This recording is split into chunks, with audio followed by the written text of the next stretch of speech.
This top section and this bottom section could be the reason why your Etsy shop is dying and or not growing. Essentially what happens is when a customer looks at your listing and looks up, the algorithm has provided an exit strategy for your customer that is tailored to your customers. So the moment the customer has lost interest in your product, there is a beautiful Etsy strategy that is tailored to them. That means they are incentivized to leave your listing as fast as possible at the moment they lost interest. It has created a very comfortable opportunity up here and a very comfortable opportunity here. Why is it on the bottom, you say? Well, the moment they look through all the features and they didn't like what they saw, the Etsy says, hey, I got more products for you that you will for sure like. And it already doesn't care about your listing. Or the reason why it does up here, because it's so much easier to bounce out of your listing. Now, in this video, I'm going to give you 5 things you can do to help combat this behavior from customers so that the algorithm could be your friend and not your enemy.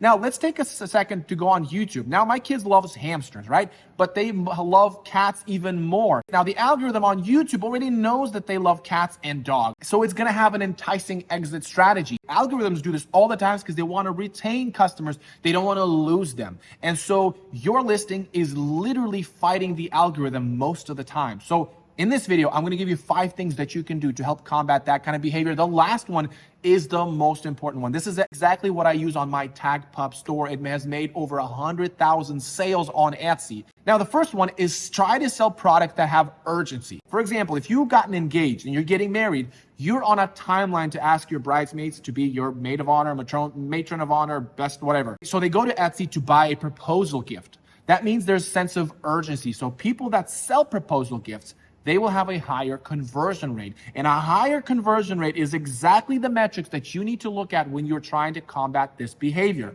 Conversion is essentially customers making an inquiry, clicking on your listings, and converting, meaning they bought the listing. That's what the algorithm wants to see, and that's exactly what you want to do. So you want to have a higher conversion rate. And nothing has better conversion rate than urgency. Something that I will not leave Etsy until I get this product. And I talk about this all the time. If you can't do A without B, and you got to have B in order to do A. So if you're selling this B product, you're going to have a much higher chance for success. The second one is be the best. What does that mean? For example, let's take a look at these rulers. These are basically growth charts for kids. Moms like to track the growth of the child.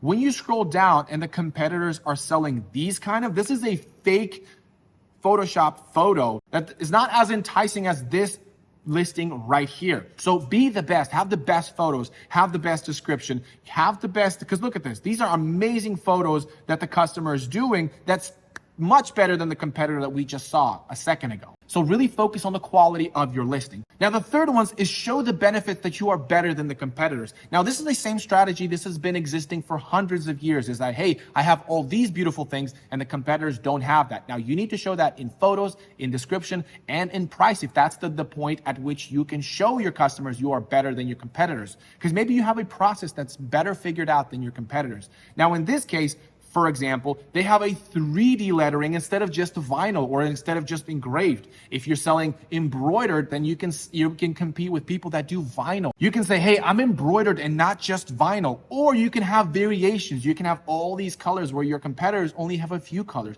Or it could be the opposite. Your competitors just have an overwhelming amount of designs, whereas you just focused on quality. The fourth one is have scarcity. Now, this kind of works in several different ways. If you're selling a banner and everybody can only print banners on this big of a size, but you have a printer that can print on 6 by 5 feet banners, well, that's your scarcity. You're going to have much more success because you provide something that they don't. So if a customer is looking at a banner, they're not going to roll away to somebody that has a less option of sizing. Now, you don't only have to do this with machinery, you can do this with skill. If you are an excellent woodworker and you've done it for many years and the techniques that you apply to your woodworking is much more premium, or you're up to speed with the modern style, then that's your scarcity. That's something you're providing that other sellers are not providing. Or it could be something that you have discovered a trend that nobody has jumped on, a place you've embroidered. When you discover a trend earlier, you also have scarcity. Or maybe a design style that has not been used by other sellers could also provide the scarcity. All right, and the last one. Now, before I talk about the last one, I did wanted to mention that I did open up a new Etsy shop, and I'm recording every step of the way, and I'm showing you behind the scenes of how I'm opening up this Etsy shop.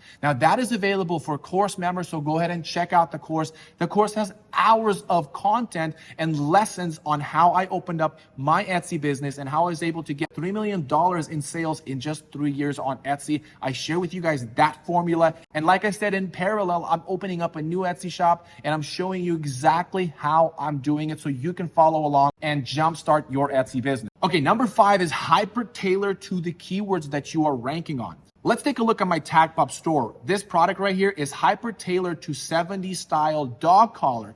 That means this product is dog collar. It is a 70s design dog collar, and it's a customized dog collar. So much specificity that goes into this listing. So if a customer that has an inquiry of a 70s style dog collar sees this collar and then scrolls past all the details, and all they're gonna see are these options, the only one that I might compete with is this one, but that's only if they have cats. This one, these other products I will not compete with because they're not hyper tailored to the keyword that I am. So I have an upper hand when it comes to that customer. I have hyper focused on the keyword, and the conversion rate is much higher for products like that. So when you are opening up your Etsy business, make sure that you really hyper target your designs to the specific keywords. If your product only targets a broad collection of keywords like t-shirts or mugs, you're not going to be successful. You need to hyper target specific designs or specific feature. Now, Christmas is coming up. You want to make some money. In this video, I talk about the Christmas products that are going to do well. So make sure to check out that video, make some money this Christmas. And until next time, have a good one.